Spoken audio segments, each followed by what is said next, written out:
Good. Hello, everyone. Hi. It's your favorite travel doctor. My name is Yvette McQueen, MD, emergency physician and travel doctor, a global physician on a mission to educate about health, travel wellness, and disease prevention. So I'm coming to you again to talk about summer care, healthcare tips, and summer travel tips. So these, making your adventure, your summer vacation, um, joyful, the way you plan for it to be, right? So we want it to be safe and enjoyable and for you to stay healthy during the summertime because the summertime has different nuances that they pose when you're on vacation. So we've been talking about the sun. Remember the sun, wearing sunscreen when you're out being exposed to the sun for a long period of time. And remember, you're supposed to apply that sunscreen SPF 30 and above 20 minutes before you get exposed to the direct sunlight. So some people do get sunburns. They've shown that the lighter, fair skin, red hairs, um, people can burn more easily, but don't believe people with melanin like me. We also can burn too. So don't think you can't get a sunburn just because you have a darker hue of skin. You will get a sunburn if you stay out there too long, basically. Sometimes it's 20 minutes, sometimes it's 30 minutes. It depends on how much direct sunlight you have. Now, if you do get a sunburn while you're vacationing or wherever you're at, out in the sun. Some people are work, the construction workers in the summertime. They are exposed to the elements more so. So it doesn't even have to be vacation. So this is just summer care health tips. So if you get a sunburn, it you have to treat it like an actual burn. So if you come to me as a medical professional, I will treat it just like a burn. So there's going to be a first degree burn, a second degree burn, and there's third degree burns. So first degree burns are redness of the skin, pain, irritation. We treat it with use a burn cream. You can use some aloe vera, something soothing and cool, and then just pain control, whatever you choose to use that for. Second degree burns is when it starts to blister. You start to get those pop blisters. That's considered a second degree burn. And you can get that from the sun. So once again, you treat it as a burn. You don't pop the blisters because that sets infection more. You don't want to pop the blisters, but you do want to keep the area clean and clean. So cool water, sterile water, and use burn cream, whether you're using burn cream or let's see what else I want to say. Some people put Neosporin. So if you have a burn on your face, we prefer to use like a Neosporin bacitracin on it to keep it moisturized. And there's one of my friends that's a trauma surgeon, trauma burn surgeon, makes a Dr. Shorty's burn butter that is very good. You can find it at Dr. Shorty's burn butter. That's good for it. Or like I said, aloe vera or very cooling you can put on that burn. You may want to wrap the area with a gauze you can buy at any pharmacy drugstore to keep the area clean if you're continue to be in, say, in elements or hiking or something like that. A third degree burn, of course, is when it goes past the skin layer down to the deep tissue. That, of course, is a medical emergency. Or if someone, say you fall asleep on the beach and you are burned on almost all of your body, you can't move, you have a hard time breathing, the pain is out of control.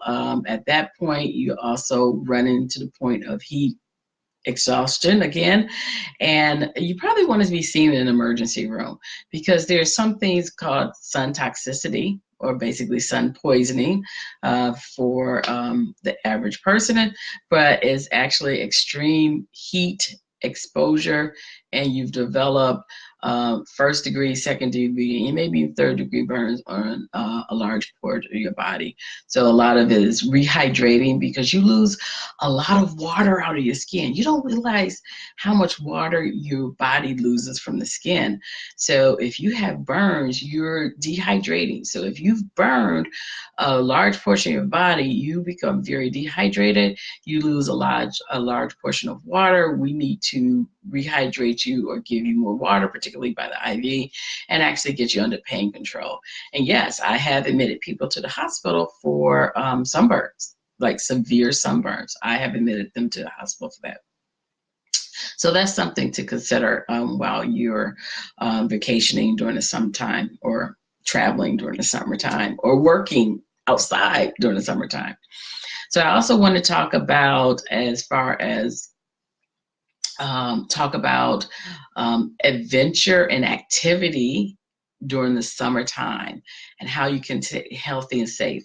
So a lot of people, of course, increase their activity level as the sun comes out. It's no longer snowing, it's no longer raining, the water is beautiful. You want to get outdoors, you want to be active, okay? So we talked about the sun exposure and using the sunscreen SPF 30 and above. Put it on 20 minutes before you expose to the sun. I'm going to keep saying that. Limit your sun intake, particularly the young and the old, but also as you hiking. Think about, you want to go hiking. You want to go mountain climbing, you're on your bicycle, you're on your scooter, you're doing surfing or jet skiing out there. So you want to think about your safety and health when you're doing your activities this summer. First of all, helmets. Please, please, please, please, helmet control. Wear a helmet if you're using any motorized vehicle, that's, scooter, you're taking a scooter around the little islands, you're using an ATV and out in the four-range, out in the outback, the four-wheel ATV, please use a helmet.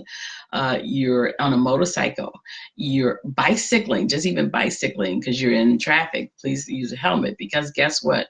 When this nugget hits the concrete, they don't play well together. They don't. So you don't want to be able, you want to be able to function, because you can have a brain injury from a simple fall, just from a bicycle, riding a bicycle. So please wear a helmet. If someone can cut you off, you can be the most careful person, careful driver. Someone cuts you off, the ATV hits a rock and it flips. I've seen that people do that on vacations. It flips off the ATV. Next thing you know, the vacation is over and you're in my emergency room. Okay, you're what we consider head trauma. I might have to fly you to a trauma center because at this point you have a brain injury. You've hit your head. Even if you don't see bleeding, you can cause some brain damage, and the helmet saves you. The helmet protects you. Is it going to relieve everything? No, but it protects you from worsening of your injury, because the last thing you want to do is say, hey, I was having fun, I was on vacation. Next thing you wake up, and the only thing you can do is blink. I'm being honest about that. Someone say blink once for yes and two for no. You don't want to be there. Protect this nugget. Protect this nugget. Wear a helmet. So you're doing the activity. You're doing people, or there's adventurous people out there that's doing, the bungee jumping or the zip lining. Please wear a helmet and protection gear, because that just keeps you safe. So if you're out adventuring and you're hiking, or say people have come to me about, I'm going on a safari, what should I take? Some of the things that you should consider packing or taking with you, particularly if you know you're going to be in a wilderness where you're going to be away from people, or lose your cell, your cell signal, where if anything happened, you may actually have to depend on your own resources for injuries or your health. So if you're backpacking, hiking, safari, anything like that, things I tell you need to take. Everyone should have a good first aid kit if you're traveling. A good first aid kit, you can get the small ones that just have the band-aids and the ointments from the drugstore, or you can get more complex, and there's different, whether you go into your sporting goods stores or online. Actually, I was in REI the other day, and once again, I have no endorsements, so I'm not promoting anything, but I was at REI, which is the outdoor store, and they had different first aid kits for what you're doing, whether it's for camping, camping by a creek, if you're hiking, if you're bicycling. So consider getting a first aid kit, and most of them will include band-aids. Most of them will include antibiotic ointment that you can add.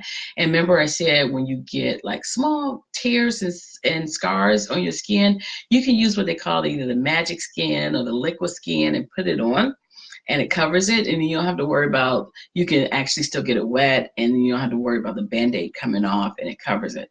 Anything deeper, maybe a band-aid and antibiotic ointment. Those are things you want to carry with you. You want to carry what they call gauze, or that rolled gauze, so that if you have something bigger, or like I said, the blister burns, you can roll it, particularly if it's on extremities. And usually when we're doing activities, it's the extremities that get nicked, cut, hurt, things like that. Things you didn't want to carry for that. So gauze is always good. So, and I tell people take the anti-itch or the anti-sting spray ointment. You can take Benadryl, of course, for allergic reactions. Of course, you want to take hand sanitizer.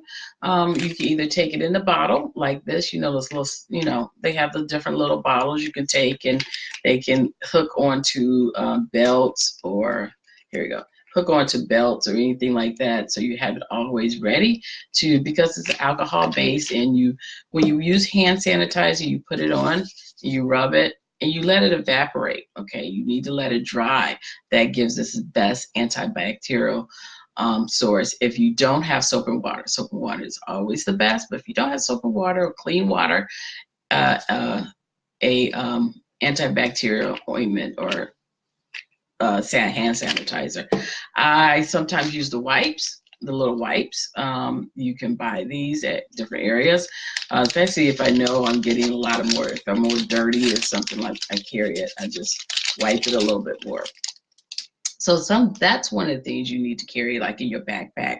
So if you have, I have a work backpack, and I always carry, and oh, here we go.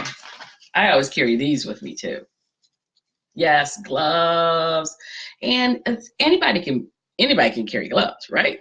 So you can just buy you a pack at the local drugstore, and I carry gloves. So, and I make sure they're non-latex. So if I end up touching someone, because there's a lot of people that's allergic to latex these days, so if I touch someone, I know it's non-latex. But if you have to take care of someone else that may be bloody, or you're taking care of something that's very, very dirty, or even changing diapers. Sometimes that stool can go everywhere. You may want to carry some gloves. These are disposable gloves, and just carry with you. And they're very compact, and they stick it anywhere in a little pocket. Most of the time I carry my pocket or the sides of my backpack. I know they're there, okay? So another thing I always carry with me is like a towel, either a hand towel or a face towel, particularly when I'm traveling on the plane. I always carry a hand towel on the plane, because I spill things. I am a little bit clumsy. I spill things, but they're always good for whatever you need it. Wet it a little bit. They actually have what they call press towels, where they're kind of shrinked, and then you add water, and they become a full face towel. So they're very compact. I also carry, they have moist cotton towels like this, and some of them can be infused with a little closer. Can you see? Infused. This is infused with lavender or some essential oils, like if you want to wake up in the morning and use it. Because say if you're camping by outside and you by a creek, yes, the water may be fresh, but once again, the water can be used by everybody. and animals. So you want to make sure you have a clean water source. You're on a safari or you're on a mission trip.